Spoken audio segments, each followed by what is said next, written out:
In this video, I'm going to be showing exactly how a 50-year-old can take their retirement income from a measly $49,000 per year to above $990,000 per year over the next 10 years with two specific strategies that you must wait and see and write down a bunch of notes about. So with my trusty iPad here, you'll notice that there is this particular graph, and the graph is all about understanding that this is your wealth, also known as your net asset position over time. And what you want to do is you want to grow your net asset position from where it is today to ideally up to a point where you reach financial freedom. For some people, that is retirement. And then what you need to ask yourself, what kind of passive income or portfolio income do you want in retirement? Do you want a smaller amount or a larger amount, a smaller amount or a smaller amount, depending on how much growth your capital will be? So that's what I'm going to be breaking down for you for a particular case study for a couple of 50-year-olds, essentially. So what I want to highlight is this. This is the active income part of the journey, right? Whilst you're currently working, and then you build up your nest egg so much so that you can rely on a portfolio income. And that's the game that we want to play today. Let me write up a new graph. So this is your net wealth. And what you want to do is you want to understand how much your net wealth will be upon hitting the age of 60. For this particular scenario, I'm going to be talking about 50-year-olds. What can they do over the next 10 years to grow their nest egg so that they can retire at age 60? So the baseline is currently here. So they will get a certain level of wealth by the time they hit 60 if they weren't to do anything or are proactive in their strategies moving forward. That'll produce an income for them in the back end of their investment career. Whilst they're working, they're building up their nest egg up to this particular point, and then they can decide to retire. Now, if they're strategic in their approach, they're going to get an uplift with their net asset position over that same timeline. So what I'm going to be showing you today, what can a 50-year-old couple do over the next 10 years to retire at age 60 and go from a $49,000 income, passive income from their investment portfolio, all the way up to $994,000 per year.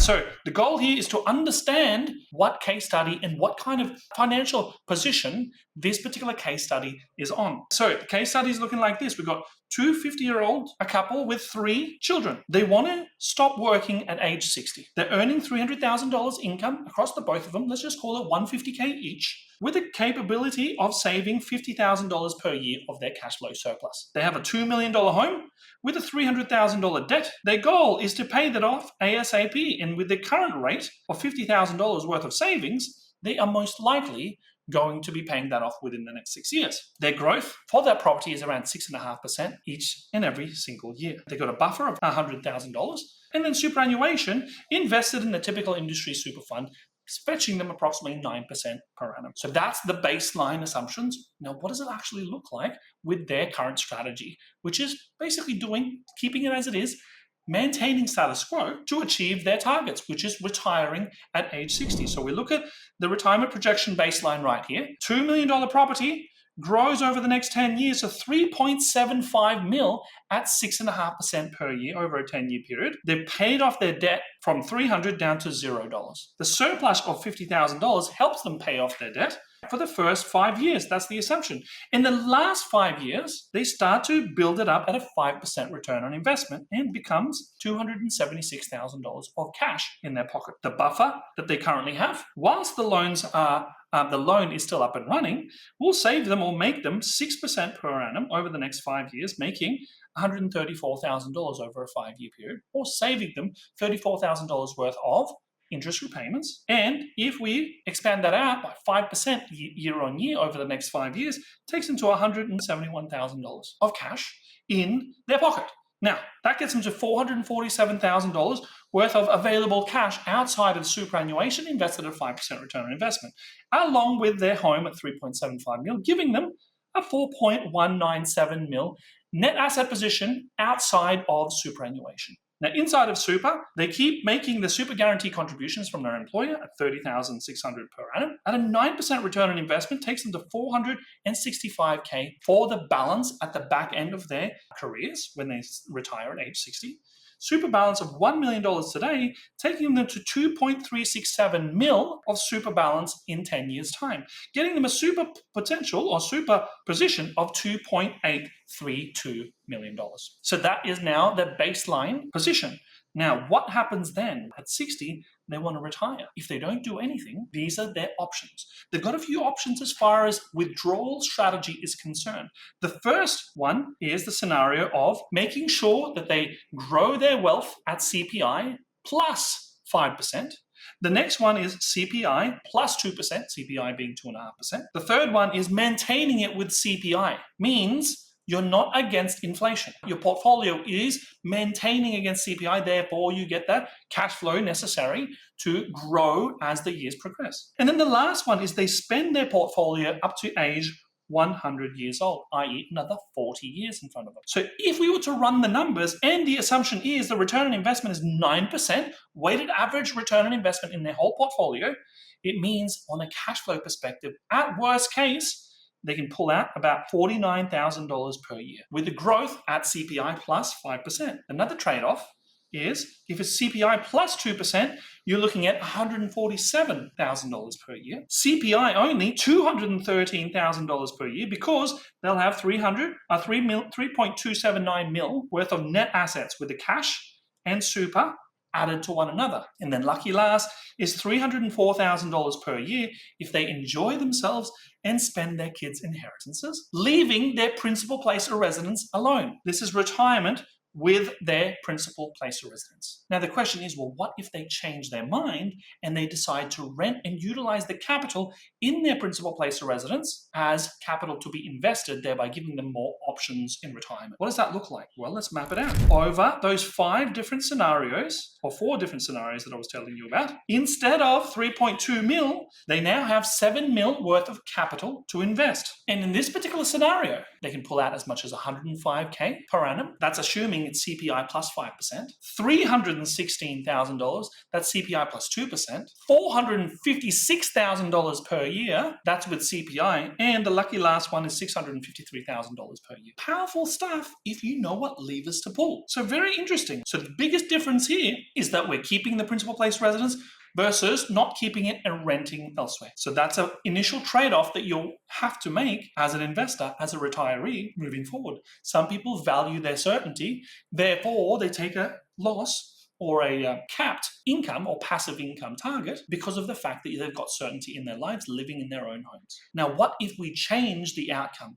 They did the exact same thing, but they shifted from a 9% return on investment up to 12% return on investment. We are now getting our first bifurcation. What does that look like? On a return on investment of 12% per annum, weighted average return on investment, we're in the same kind of 4 scenarios that we've got here. Yearly cash flow has jumped from $49,000 up to $147,000 per year because we're getting a 12% return on investment. Very powerful jump from 49 to 147K per year. CPI plus 2, $245,000. CPI only at $311K. And then the last one, if they were to spend their kids' inheritance, a whopping $1,000 per year that they can pull out. This is based off of a 3.279 mil worth of superannuation and capital outside of super. They get to keep their PPR. So the question is, how much of a lifestyle will they be able to produce for themselves, assuming they're capable of producing 12% per annum? The challenge is most people are sitting around 3%, 4%, potentially 7% at a push. So you need to get that extra outperformance to get you a hell of a lot more optionality in retirement. Now, if we switch it again, because remember, our first port of call was working out with a PPR, without a PPR. Now it's 9% versus 12%. And within the 12% category, if they're happy to spend or invest the capital that they've got in their principal place of residence and rent elsewhere all over the world, as a hypothetical, let's say, the cash that they can produce over their lifetime becomes a hell of a lot higher. 316 grand, 527,000 per year, 667,000 per year, and a whopping $852,000 per annum just by upping the return on investment up to 12% per annum. Very interesting idea. So then the question is, well, what kind of trade-offs are they willing to make? Now, The next logical thing is, well, what if they were a little bit more strategic in the front end for the first 10 years? Because we've assumed a net asset position of 7 mil with their property or 3.2 mil keeping their property in the portfolio whilst living in it. If they were strategic in their approach and we just make one slight change, I'll start to show you what it looks like for you. So a quick summary of this particular case study, it looks like this. We've got a capital position here at 3.279 mil versus 7 mil, 9% versus 12% on the same capital position. So you'll notice here that the CPI cash, CPI plus 5%, is producing 49K per annum at a 9% return on investment at 3.27 mil worth of capital that is keeping their principal place of residence. And on the top end is $852,000 if they're producing 12% return on investment on their full portfolio and they're willing to invest the capital or the equity in their home, thereby unfortunately selling. Now they're renting. So this is the range that you have to choose from if you're a 50-year-old trying to retire at 60 with a similar kind of numbers as this particular case study. Now, if we were to look at what kind of strategies we can put in place, I've decided to add one particular strategy in place here. So we've locked in the 12%. We're keeping the existing outside of superannuation strategy. So same deal, same numbers. But in the superannuation, we've locked in the 12%, but we've added another strategy called establishing a self-managed super fund and acquiring 2 investment properties inside of said SMSF. What does that actually look like? Well, assuming those 2 properties grows at 7.2%, and you buy it at $550K each, over a 10-year period, those 2 properties grows to 2.2 mil net asset position. And guess what? The equity position will be a whopping 1.455 mil. Now, there are going to be some costs associated with it, and over that 10-year period, it's probably going to cost them approximately $162,000. But because they managed to produce 12%, what happens is their superannuation grows to $4 million over that 10-year period. That's a whopping $1.72 million worth of delta that is available to them. Very powerful stuff for this particular family. Now, what do the numbers look like once they retire? So because we put in the strategy with their principal place residence, they now have 4.4 mil worth of capital to invest. And if they manage a 12% return on investment in their full portfolio, they're pulling out $200,000. Very powerful stuff. So for a lot of people who are relying on a 9% return on investment, do not have strategy enough to increase their weighted average return on investment up to 12%, they're missing out. They're going from 49K up to 200,000. That is a $151,000 delta that they're missing out on just because they weren't strategic or proactive in their approach. And that's with their capital growing as well, CPI plus 5%. Now, what if they were happily spend the kids' inheritance? That gets them to a $539,000 position whilst leaving their principal place of residence to the kids at age 100. I suspect that $3 million property after 10 years will most likely be a $10 million, potentially a $15 million property by the time they hit 100 years old. So this is what's available. So you're going from 200 all the way up to 539, depending on how much your capital needs to grow with CPI plus 2 or plus 5%. These are the kinds of questions you have to ask yourself as a pre-retiree and as a retiree on how long will your money last for. So what kind of income do you want in retirement? And what kind of returns can you pursue, thereby giving you more flexibility and freedom in your life to chase after the experiences that you want. Now, if we were to look at that, if we go with retirement without the PPR, the numbers become staggering because they're now investing $8.2 million worth of capital, CPI plus 5%, they're now getting $369,000 per year attached to CPI all the way until they pass away. Very powerful stuff. CPI plus 2, 615, CPI at 779K. The caveat is you need to produce a 12% weighted average return on investment on your portfolio. This is the challenge that most people will stumble on. If they were happy to spend their kids' inheritance, they're going to get a whopping $994,000 per year up until age 100. I suspect they're going to be living a fairly good lifestyle, flying first class, traveling wherever they want, living in 5-star hotels, enjoying themselves thoroughly. This is what's available to people who plan things out. And the beauty is, I didn't even talk about the 50 to 100 different strategies that you can pepper into the first 10 years, let alone upon retirement, what you can do as well. So by changing two key variables, jumping from 9 to 12% return on investment, selling your home or keeping your home, or three key variables, I should say, and adding an SMSF and acquiring two investment properties growing at 7.2% per year national average, right, over a 10-year period, this is what's available. You're going from a $49,000 cash flow position